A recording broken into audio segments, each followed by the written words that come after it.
If there is any concept worth restoring to its original depth and evocative potential, it is the concept of hospitality. Why did I choose this? Ever since I came to Philadelphia in Jan, I've been experiencing this hospitality. But more than this, I'm rather disturbed by the refugee crisis in the global refugee crisis and the way some countries have been responding to it. Some countries have outrightly said no. Some countries have conditionally said yes. Some countries which cannot really afford to have refugees are taking more refugees. The second disturbance is what is happening in my own country, in India. The fundamentalist forces which are trying to polarize the country and trying to say some of you are refugees in the country, minorities. And the third one is a global factor, but again, which is very specifically oriented towards India, is the issue of poverty. And so these three issues are disturbing me, and so I began this research on hospitality. And when I came across this conference on ethics and spirituality, I said, hospitality is one word, one concept, which can link both the spirituality and there are three things in ethics: moral order, human dignity, and care. And in spirituality, we'll find the transcendental dimension, wherein you want to find how the true human nature can unfold itself, and it crosses over frames of self-centeredness. And so what I'm going to do is trying to see hospitality as a meeting point of both ethics and spirituality. So what do we do? Hospitality is one option, hostility is one option. In fact, you will find Derrida using a concept called hospitality. He uses this concept called hospitality to explain a few things. I'm not going to go inside that, but I thought I should make a presentation on this hospitality. And so there are three parts in my presentation. This is how I'll be presenting. I'm trying to do this, trying to find this link in these three areas: the primacies of hospitality, and the engagements of hospitality, and the expanses of hospitality. In all these three things, by the way I'm going to explain it, I just want to say that there is a link between ethics and spirituality.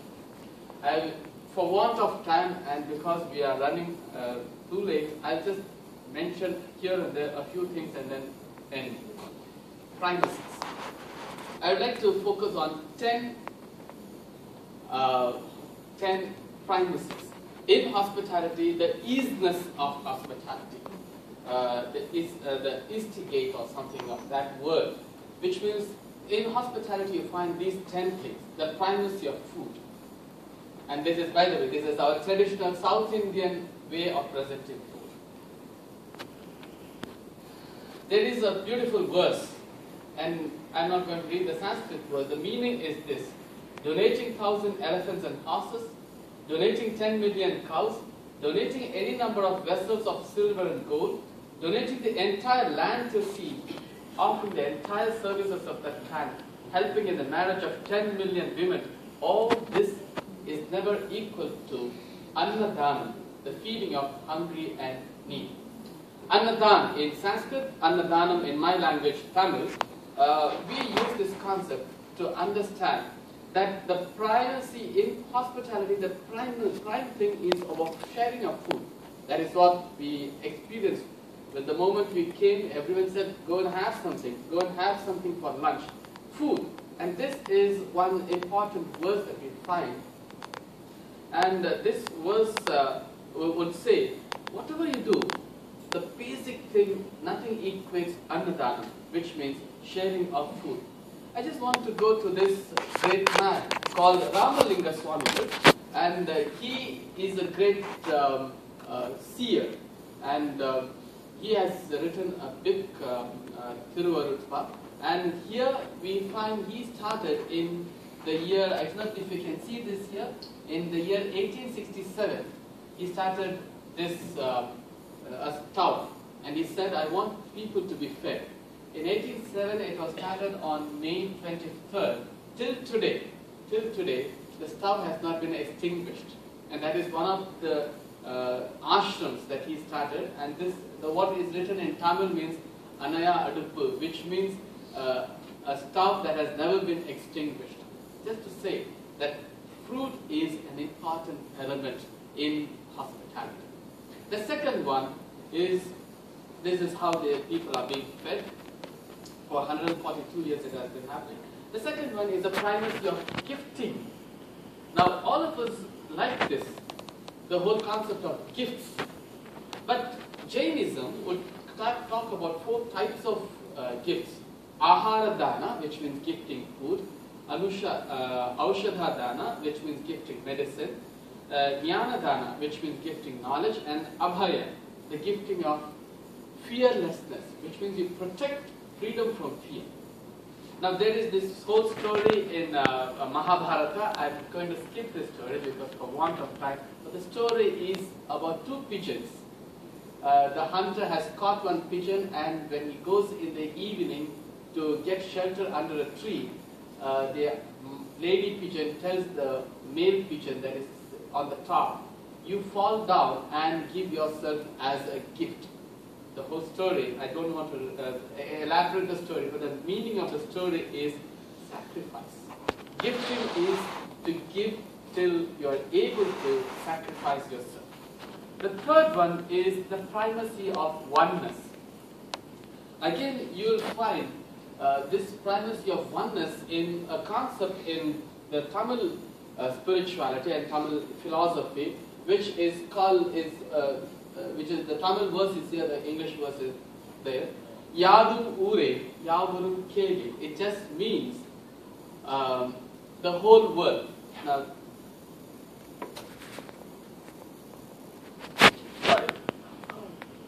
this is the next verse, but the meaning of it is translated by G.U. Pope, who said, we marvel at the greatness of the great, but then for us every town is my village, every person is my kith and kin.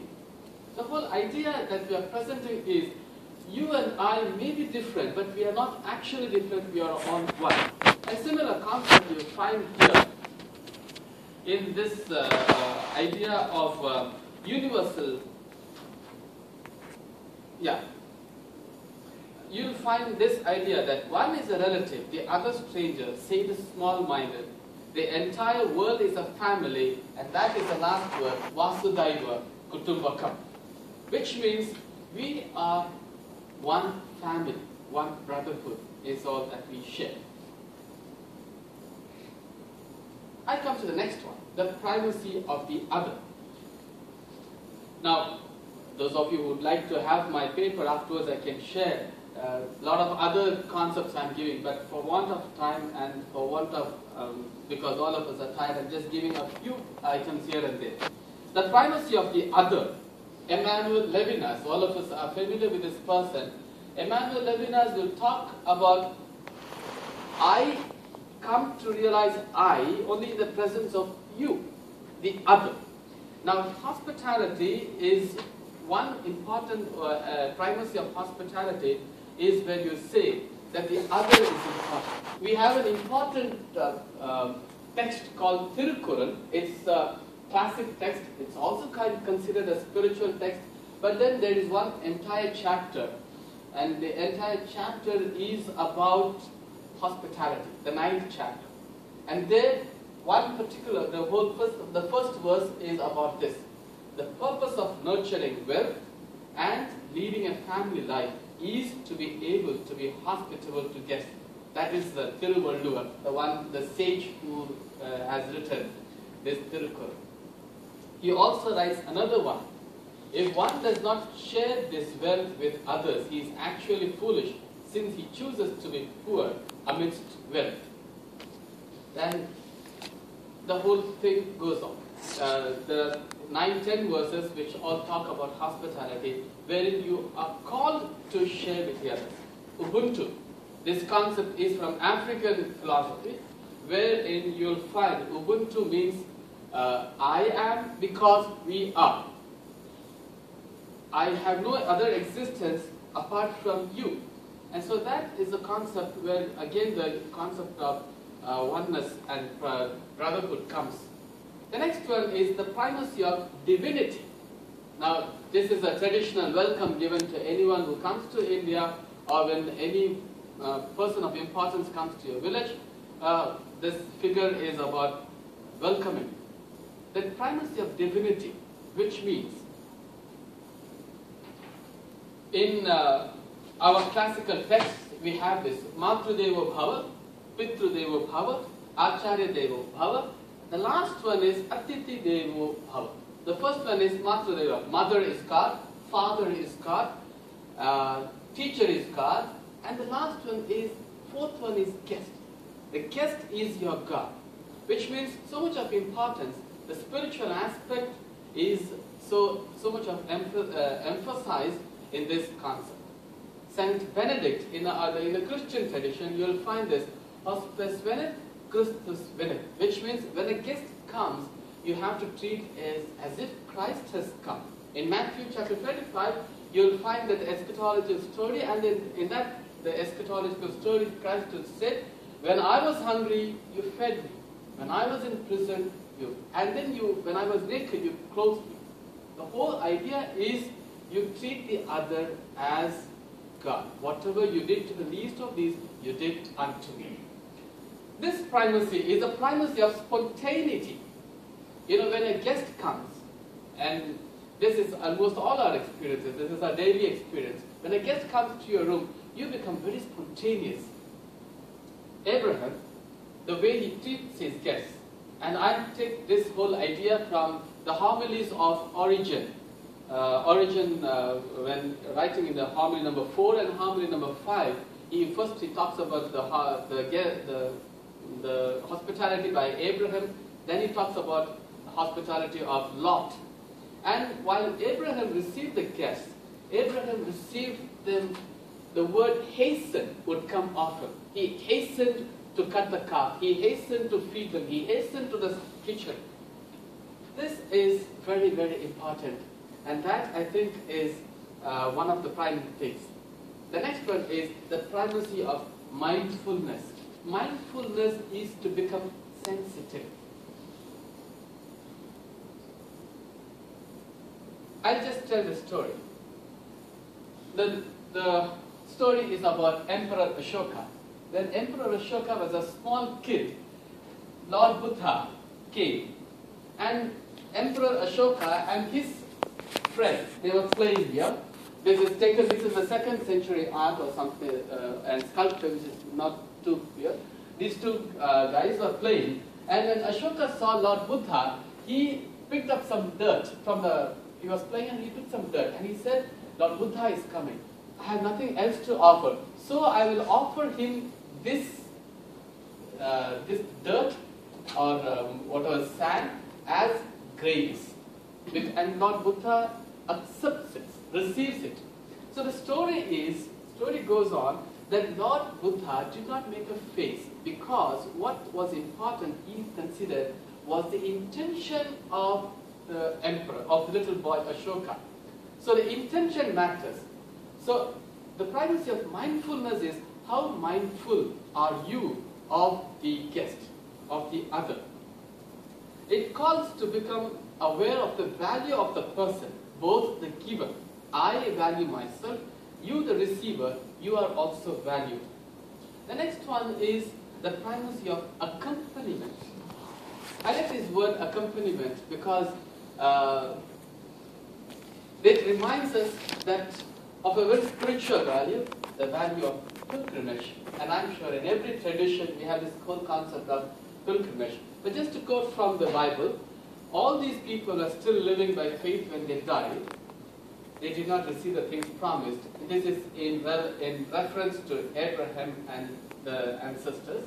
They only saw them and welcomed them from a distance, admitting, that's very important, admitting that they were foreigners and strangers on earth. And so this whole idea of accompaniment comes from the whole idea that I I need to accompany you because I was accompanied by someone else. We need to accompany one another. And so the symbolic gesture of you receiving someone from the doorstep into your house, or you going to see someone off at a place, is very significant.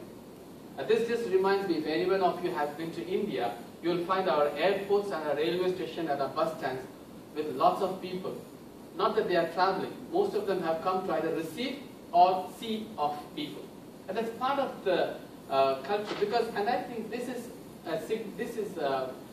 underlying principle. This is one of the premises. And we also have this education system, the education system which we used to call it as the Gurukula system, where the Guru accompanied the students. Accompaniment is also understood as protection. So you accompany, when the father accompanies the little boy, that's the imagery that I have presented, or when you accompany someone else, it is also to tell the other, I protect you. The next one is the primacy of listening, the ninth concept. The primacy of listening is not always about talking. Authentic hospitality cannot exist without listening to the other. And no one would say this. To listen is very hard because it asks of us so much interior stability that we no longer need to prove ourselves by speeches, arguments, statements, or declarations. True listeners no longer have an inner need to make their presence known. They are free to receive, to welcome, to accept. Now, I'm sure you go to any experience, if you are a guest or a host, you would like the other to talk and you listen.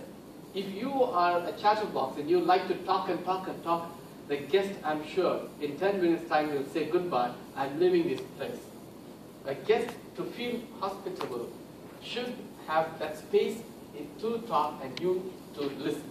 The last one is what I call as the primacy. It is a feeling of assurance. It is a feeling of confidence and security that one feels at the presence of the other. When someone knocks at my door and comes into my house as a guest, he wants to feel trusted. The worst thing that one can do is a betrayal of trust. And so when Dr. Virginia was speaking about the experience of the Holocaust, there was all these survivors definitely had some people, when they entered into their homes, they felt secure. The trust that the host gave to the guest. And that is a prime thing in this whole idea of hospitality. With these things, I move to the second part. There are lots of fears. I just skip this. When you want to understand the problems of hospitality, there are a number of fears. Then we have a number of numbness that comes. I skip this. I just want to go to the second part, the engagements. Okay. What is the engagement we are talking about? The engagement is about alterity and altruism, of reverence and dignity, of goodwill and responsibility. Here comes the ethical dimension. Let me just say a few words about each of these. Of alterity and altruism. There is this whole radical impossibility of fleeing oneself. Altruism actually will come when you are able to face yourself, and then it's actually a word. Altruism is a word coined by philosopher Auguste Comte, which is a selfless concern for the well-being of the others. And that will come when you link yourself intrinsically with the well-being of the other. If you are not good, I cannot be good. Now, in a previous presentation, she was mentioning how some people go traumatized. Why this trauma? Because somehow I put myself into the shoes of the other, which is quite natural for human beings to do. And so, engagement here is to say that we engage ourselves with the well-being of the others. Now, Derrida and Levinas later on will be talking about friendship, and they use the word amity, and they use this word next to the word hospitality. In the process of witnessing the strangeness of the other, I realized that a new friendship is beginning to blossom. And now that friendship, and all of us know friendship can never be condescending. Altruism can never be looking down. It is this whole idea, altruism, which means it's all true. You come before I. And that is a simple way of putting it. The next one is reverence and dignity. True hospitality is marked by an open response to the dignity of each and every person. The reverence that I give you, which means I dignify you, which is what I said in the beginning, that ethics is all about human dignity. And so when a guest comes to my room, my house, I as a host begin to dignify the other. The other feels dignified in my presence. If men think that a ruler is religious and has a reverence for the gods, they are less afraid of suffering injustice at his hands. How spirituality and ethics is being linked here. So someone who is very reverential to gods will automatically also be reverential and will also dignify the other person. Ethics is nothing else than reverence for life. That says Albert Schweitzer. The last point in this section is of goodwill and responsibility. Now, in this section, I have also discussed something on gratitude. Gratitude both on the side of the host and the guest. The host is grateful that you have given him an opportunity to serve, and the guest is happy and filled with gratitude for receiving that hospitality. Now, Derrida would say, when I'm coming to the next section on responsibility, he says it's slightly complicated. On the one hand, it demands an accounting, a general answering for oneself with respect to the general and before the generality, hence the idea of substitution. And on the other hand, uniqueness, absolute singularity, hence no substitution, non-repetition, silence and secrecy. So taking responsibility for the other is not as easy as it sounds to be. Because on one side you are facing this accountability, on the other side you're also facing an